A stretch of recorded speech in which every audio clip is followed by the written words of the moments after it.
This video shows how to change the interface language on a Videojet 1240 printer. From the home screen, open the Tools menu, then select Printer Settings. In Printer Settings, tap the current language field to open the language list. Swipe through the list and select the language you want.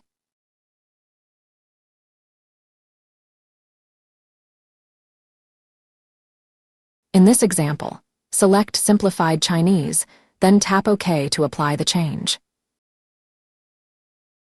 The interface updates immediately. To return to English, open the list again, select English and tap OK. The interface is now back in English.